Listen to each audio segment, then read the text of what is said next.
Assalamualaikum warahmatullahi wabarakatuh. Hari ini kita akan belajar mengenai kesetimbangan benda tegar.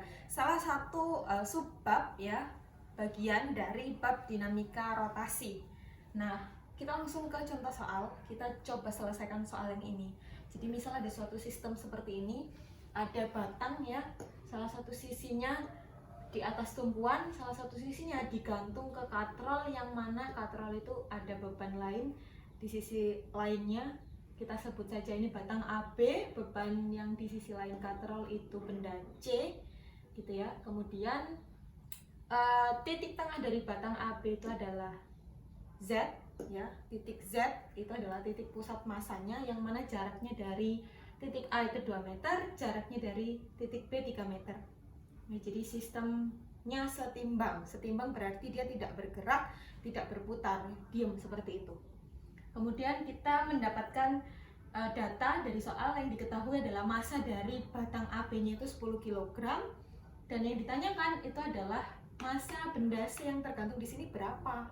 Nah, ini bisa kita tambahkan satu data lagi ya.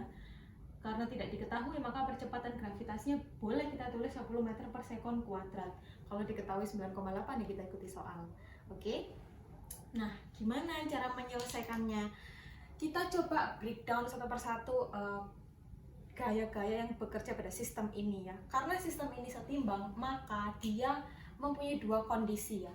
Yang pertama adalah dia punya kondisi sigma F adalah 0, atau total gaya yang bekerja pada sistem ini adalah 0 ya, dan sigma torsinya juga 0. Jadi total torsi atau momen gaya yang bekerja pada sistem ini juga 0, makanya dia setimbang. Kita coba kita beri nama aja, ini syarat pertama, ini syarat atau kondisi yang kedua. Setelah kita gambar semua gaya yang bekerja pada sistem itu, kita tinjau satu persatu untuk kondisi sigma F sama dengan 0 dan sigma torsi sama dengan 0. Untuk sigma F sama dengan 0 terlebih dahulu.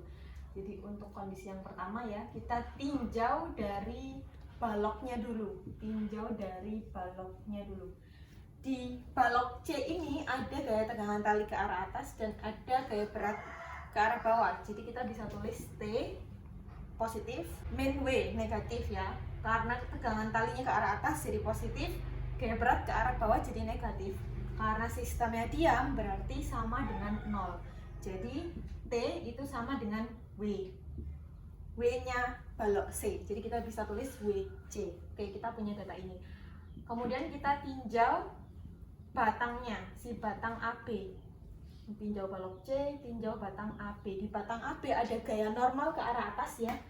Gaya normal ke arah atas positif N. Gaya tegangan tali ke arah atas positif T.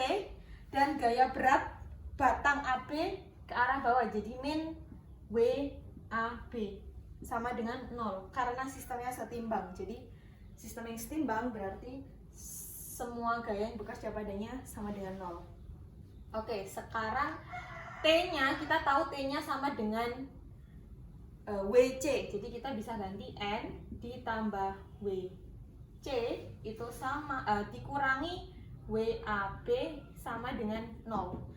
Jadi N ditambah WC itu sama dengan WAB. WAB kita tahu nilainya 100 Newton. Jadi kita bisa tulis N ditambah WC sama dengan 100 Newton. Ini data kedua kita. Oke, sekarang kita tinjau untuk sigma torsi sama dengan 0. Jadi sigma F itu adalah total gaya translasi, gaya yang menyebabkan sistem ini bergerak secara translasi. Kalau sigma torsi itu adalah total gaya yang menyebabkan benda ini berputar. Kira-kira kalau dari sistem ini yang bisa muter tuh yang mana? Batang AB atau balok C? Balok C tentu nggak bisa muter ya, balok C jatuh doang atau keangkat naik. Nah, tapi kalau AB dia bisa, kalau keangkat dia muter begini ya. Kalau C-nya diperingan dia muter begini ya. Jadi sistem yang berputar adalah si balok AB. Sebetulnya katrol juga, tapi kan di soal ini masanya diabaikan, tidak diketahui, jadi kita abaikan saja. Kita tinjau batang AB untuk sigma torsi sama dengan 0-nya. Tinjau batang AB.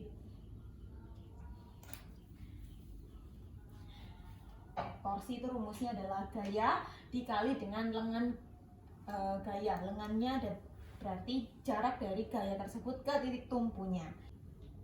Yang pertama ada ini ya, gaya normal ke arah atas, gaya tegangan tali ke arah atas itu, dan gaya berat ke arah bawah itu ya.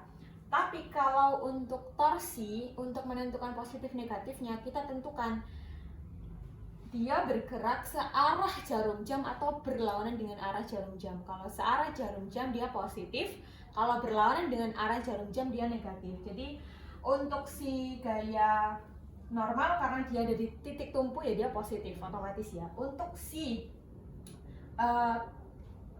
berat gaya berat batang AB ini kan ke arah bawah. Kalau dia kita proyeksi gitu ya, kita proyeksikan ke arah titik tumpu, dia muter searah jarum jam. Tapi si gaya tegangan tali ini kalau kita proyeksikan ke arah titik tumpu, maka dia berlawanan dengan arah jarum jam. Jadi nanti WAB-nya positif, T-nya negatif ya. Kita tulis N-nya torsi N-nya positif,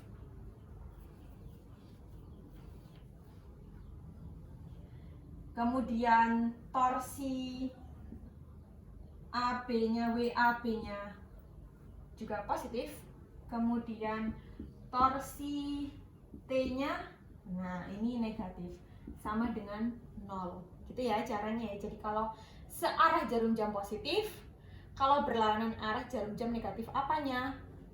Arahnya menuju titik tumpu. Nah ini berarti F N-nya ya dikali L. L-nya ya karena ada di titik tumpu ya otomatis dia 0 dong jaraknya. Si N sama titik tumpu kan di satu titik yang sama, jadi mereka jaraknya 0. Kemudian untuk WAB F-nya adalah 100 Newton ya, L-nya 2 meter ya. Untuk gaya tegangan tali nilainya berapa? Nggak tahu, tapi T itu sama dengan WC, jadi kita bisa tulis WC ya. Kita udah cari tadi persamaan yang pertama dikali jaraknya dia bukan 3 loh ya, tapi 5 karena titik tumpunya di sini, T-nya di sini. Jadi total jaraknya adalah 5 ya, sama dengan 0. Ini sesuai dengan rumus yang atas ini ya, F kali L, F kali L, F kali L. Pahami pelan-pelan, oke? Kalau ada pertanyaan boleh tulis di kolom komentar. Ini 0 ya. Ini 100 kali 2 200. Ini berarti min 5 WC. Ya. Sama dengan 0. Karena min bisa kita pindah ruas, jadi 200 sama dengan 5 WC. Ya. Jadi si WC-nya sama dengan 200 dibagi 5. Jadi 40 sama dengan WC. Yang ditanyakan adalah massa benda C.